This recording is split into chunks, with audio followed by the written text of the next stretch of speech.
The Karun floodplain cut across the western continent of Vera 9. Black stone, broken reeds, and cold water that never truly rested. The river did not simply flow. It hunted. It twisted through the land in hard, violent channels. Glacial melt fed it from far upriver. Sharp rocks waited beneath the surface. One wrong step could break a bone. That was why the Peace Summit was held here. Neutral ground. Dangerous to everyone. Fair, in the way predators called fair. A temporary camp sat on the riverbank. Portable shelters. Translation pylons. Medical tents. Perimeter lights humming in the dusk. On one side stood the Galactic Accord. Clean uniforms. Sealed masks. Tight posture hiding fear. On the other side waited the Ravrin clans. Most species did not call them clans. They called them nightmares. The Ravrin were tall. 7 to 8 feet when fully upright. Dark fur that swallowed light. Strong forearms. Retractable talons. A mouth built for tearing. Eyes of dull gold that never blinked at the wrong time. They were apex predators across 11 systems. And the Accord had spent decades saying they could not be negotiated with. That was how Nora ended up here. One of the few humans chosen to speak with them. A cultural liaison. Brave or foolish, depending on who you asked, Nora stood at the edge of camp. Her breath turned to fog. A datapad was tucked under her arm. Warm layers sat under her field jacket. The cold on Vera 9 was not like Earth winter. It was sharp. It slipped into seams. It punished bare skin. It made metal sting to touch. Behind her, diplomats whispered. They watched the Ravrin like they expected violence at any moment. Nora ignored them. The talks had been tense at first. Posturing. Translation mistakes. Long silences. But by the third day, something changed. The Ravrin did not become friendly. They did not soften. But they listened. They watched. They tested, and Nora learned a rule. Do not flinch. Do not fill silence with nervous words. Say what you mean. Mean what you say. That afternoon, Nora even got an elder to laugh. A deep sound like stone grinding. The Accord attached beside her almost collapsed. Nora wrote it down as a win. She was reading those notes when the screaming started. It was not an adult roar. This was young, high, pure panic. Nora looked up at first. She saw only mist and moving water. Then she saw the cub, a small body in the rapids. Brown-black fur with a lighter stripe along the spine, barely the size of a human child. The current spun the cub like a toy. Its claws scraped stone and found nothing. Its head went under, came up. Went under again. On the far bank, Ravrin adults ran beside the river. They shouted in their harsh tongue, fast on land. But the nearest crossing was far downstream. The water between was too violent to enter safely. The river did not forgive mistakes. The cub vanished under the surface again. Nora felt her stomach drop. She did not wait for permission. She did not wait for translation. She did not wait for anyone to decide whose job it was. She dropped her datapad and ran. Someone shouted her name. A human colleague reached for her sleeve and missed. Ravrin voices thundered warnings that needed no translation. The river was freezing. The rocks were sharp. The current could crush you. Humans were soft. Humans were weak. Humans did not belong here. Nora knew that, and she ran anyway. Her boots hit the basalt hard. Cold air cut into her lungs. The cub surfaced again, coughing and flailing. Then a wave slammed it sideways and dragged it toward the center channel. Nora reached the edge and kicked off her boots. They would only pull her down. She tore off her gloves. Spray hit her face like ice. She dove. The cold hit her like a punch. Air left her lungs. Her muscles locked for a heartbeat. Her body tried to shut down, but humans had something else. Stubbornness. Nora forced her arms to move. She forced her legs to kick. The current grabbed her and pulled her downstream. She did not fight it head on. She used it. She angled her body to meet the cub's path. The cub went under again. Nora pushed. Harder. 20 meters. 15. She reached her hand, caught soaked fur. Slick and heavy, the cub clung to her at once. Claws dug into her shoulder. Not an attack. A drowning child holding on. Pain burned through the cold. Blood darkened the water, and Nora could not tell whose it was. The cub coughed against her collarbone. A small, broken sound of fear. Nora held tighter and searched for a way out. The riverbank blurred past. Ravrans sprinted through the mist. Some looked for a place to throw a line.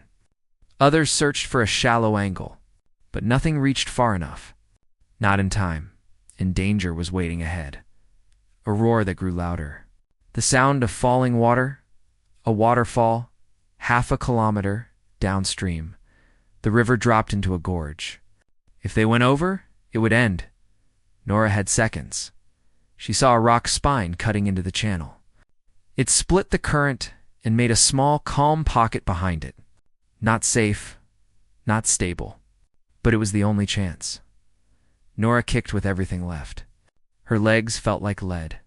Her lungs burned. Cold crawled into her core and made thinking slow. She reached the rock. Her fingers scraped stone. Ill skin tore. She held on anyway. The current tried to rip her away. Nora hooked one leg around the rock and refused to let go. Then she lifted the cub with both arms and pushed it onto the shelf. The cub scrambled up, coughing water. Eyes wide, shaking. For a moment, it stared at Nora like it could not believe she was real. Then a massive hand closed around Nora's wrist. She looked up. A Ravran adult stood above her on the rock. Water beaded on its fur. Its fingers trembled with held-back panic. Its grip was careful. Its talons were angled away from her skin. Another set of hands grabbed her other arm.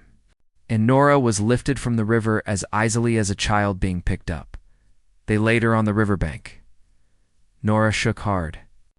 Her lips turned pale blue. Her shoulder bled where the cub's claws had pierced skin. A human medic rushed in and wrapped her in a thermal blanket. A scanner beeped. A diplomat barked orders. No one listened. The Ravran formed a silent line around her. Looming, watchful, the cub was pulled into a wall of fur and hidden by protective bodies. Nora saw it climb into an adult's arms, pressing its face into their chest. Nora tried to sit up. The medic pushed her down. "Do not move," he said. "Your core temperature is dropping." Nora barely heard him.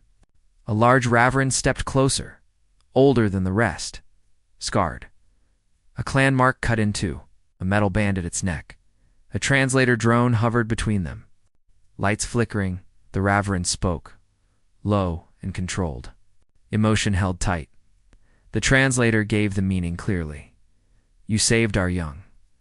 Nora could not answer. Her teeth chattered too hard. The Ravran continued, "You are soft. Your bones break. Your skin tears. The water should have killed you. Why did you leap?" Nora swallowed, throat raw from cold air and river mist. She gave a small shrug under the blanket. "A child was drowning," she said. "That is all." The translator repeated it. The Ravran stared at her for a long moment. Then the cub pushed forward from behind the adult's legs. Small, wet, stubborn, it pressed its muzzle against Nora's wrapped hand. A low purr rose from it, like distant thunder, but gentle. The translator stayed silent. It did not need words. That night, in the medical tent, Nora lay under heat lamps while monitors chirped. Medgel sealed the wounds in her shoulder. Outside, the camp felt different. Not peaceful, but change. After midnight, a Ravran elder arrived. No guards, no threats. Only gifts, metal shaped into clan spirals. A stone charm polished smooth by many hands. Woven fur fiber dyed in patterns of gratitude, not payment. A statement, the elder spoke, and the translator carried it with weight. "We believed humans were weak prey pretending at politics. We believed you lived by hiding behind machines and laws. We were wrong." Nora managed a tired smile. "We are weak in many ways," she said. "We are slow. We do not have claws. And I cannot handle water like that." The elder's gaze held steady. "No, you are not weak. You are willing. Nora frowned. Willing. The elder leaned closer, voice quiet. Willing to risk death for another. Willing to bleed for the small. Willing to choose loss instead of safety. The elder straightened. That is not weakness. That is a weapon. The next morning, the treaty was signed. Later, diplomats claimed it was strategy. Shipping lanes, resources, borders, mutual defense. Historians wrote about power and economics, but the people who stood on that riverbank knew the truth. The alliance began when a human saw a predator cub drowning and jumped in. No delay, no permission, because that was what humans did. And to the Raveran who measured danger in claws and teeth. The most terrifying thing was not a weapon. It was a species willing to leap into a deadly river for a child. Subscribe to Neon Cub Tales for more HFY Sci stories. New uploads are coming, so do not miss the next one. If you enjoyed this story, hit like. It helps the channel a lot. Comment below and tell me this. Would you jump into the river too? Yes or no? And if you are new here, subscribe now. Turn on the bell so you get the next story first. Thank you for watching Neon Cub Tales.